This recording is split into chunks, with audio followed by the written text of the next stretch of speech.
This is the story of a poker legend who beat the casinos at their own game.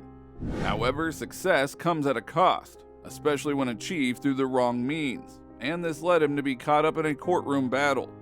We are diving into the story of Phil Ivey, the man who outsmarted the casinos, but alas, got sued. In the world of poker, Phil Ivey is nothing short of a legend. Born in Riverside, California, Phil developed a passion for playing poker at a very young age. He was taught the tricks and tactics of the game by his grandfather. His early start with the game helped develop his sense of observation, which led him to great things in the future. Soon, Phil started playing poker in Atlantic City. He used a fake ID to enter the casinos because he was still underage at that time. Despite his young age and false ID, he managed to make a name in the world of poker and was soon referred to as the Tiger Woods of poker. But how had Phil become so good at the game? Apart from the initial training he had from his grandfather, he was bettering himself in poker parlors. Now, he could read his opponent's poker faces and was able to remain calm under the high-stakes pressure of the game. This calmness during the game allowed him to play moves that were unique and differentiated him from other players. His success in Atlantic City was just the beginning. He was on his way to becoming one of the most respected and feared poker players in the world. Phil's success was demonstrated by the awards he won. He received 10 World Series of Poker bracelets and even the World Poker Tour title. By the 2000s, Phil had become a millionaire with his poker winnings from tournaments and online. Now here comes the twist. Soon, Phil started using controversial techniques to win. Techniques that were just on the line between legal and illegal gambling.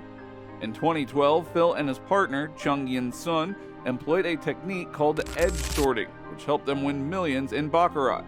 In edge sorting, you identify tiny imperfections on the back of a playing card, which helps you know if a card is high or low. And of course, knowing if a card is high or low is almost all of the game and gives the player a significant advantage. However, it is easier said than done. Phil and Chung had to request casinos for specific conditions in order to be successful in this method.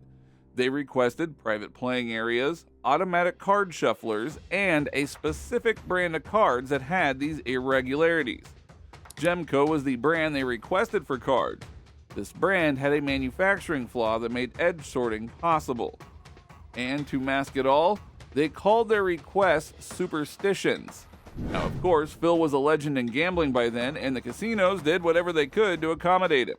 The two even asked the dealer to rotate cards in a certain manner, again calling it superstition. And this helped them sort the deck how they wanted. And if this wasn't enough, they requested a Mandarin-speaking dealer as well because that allowed Chung to communicate their request to him in Mandarin, which was way more discreet. This way, they wouldn't make the non-Mandarin staff too suspicious. Now, edge sorting wasn't a new thing amongst gamblers, only the public wasn't aware of it. But no one had anticipated that it could be applied to games like baccarat. When they used this technique at Borgata, Atlantic City, they'd won about $9.6 million in just 4 sessions. At Cockford's in London, they were able to win around $12 million in just 2 days. Though to make the request at Crockford's for his edge sorting technique, Phil had to deposit $1 million. At the start, the casinos paid them the winnings, but soon they became suspicious of the methods the two were using to get such high winnings. They started to review CCTV footage and dig deeper into Phil's requests. Why were his requests due to his superstitions leading to such high wins for him? Surely fate wasn't the only thing at play here. The casinos found no choice but to accuse Phil and Chung of cheating, and this started a legal battle. The two places where Phil had won the most money, Borgata and Crockford's, were the first ones to take legal action against him. In 2013, Borgata filed a lawsuit claiming Phil's edge sorting was cheating. They had been discreetly fulfilling his requests over several games while also investigating him and collecting evidence against him. Crockford used a different strategy. They withheld his $12 million winnings, urging him to sue the casino to get his money back. After a 3-year-long legal battle, in 2016, a U.S. District Court judge ruled in favor of Borgata, ordering Phil and Chung to return $10 million to the casino. According to the judge's ruling, edge sorting wasn't exactly cheating, but it did violate the casino's terms and conditions nevertheless. The game is supposed to be fair, and Phil's request gave him an unfair advantage. In the following year, the UK Supreme Court ruled against Phil in his case against Crockford. According to the ruling, his actions were cheating under civil law, no matter what Phil himself believed. The game is based on chance, and the edge sorting technique employed by Phil turned it into a game of skill and manipulation. Despite all of these rulings against him, Phil still claims his edge sorting technique is a legitimate play. According to him, he did not alter any cards or use any devices. He just used his observational skills and maybe some of the equipment from the casino to gain an upper hand during the game. He says it's just like a player reading their opponent's tells. As a professional gambler, my integrity is everything to me.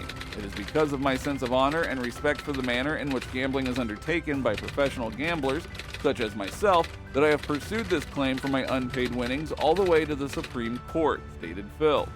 Now, his defense was all about how he was within the boundaries set by the casinos. All his requests were open, and the casinos agreed to them. He was just exploiting, not cheating. And this is what he believes to date as well. To him, he did nothing wrong. Now, of course, the legal bodies saw things differently. According to the UK Supreme Court's ruling, cheating doesn't have to be about dishonesty. The judgment stated what Mr. Ivey did was to stage a carefully planned and executed sting. Manipulating a game, no matter what the means, is cheating as well.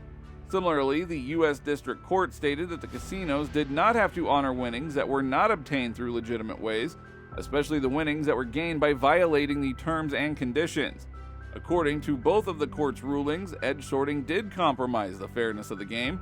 However, something to keep in mind is that Phil was never criminally charged for his actions, as this was never a criminal law case. After Phil's case, casinos have become all the more vigilant. The conditions under which high-stakes games are played are highly monitored. Surveillance via CCTV footage has increased, and no unusual requests from any player, no matter how big of a name they might be, are entertained. Even the card handling and shuffling procedures have more tight protocols around them now. However, despite whatever he faced legally, Phil is still a highly respected player in the poker world. No doubt, even before the edge sorting, he had a knack for the game that no one else did.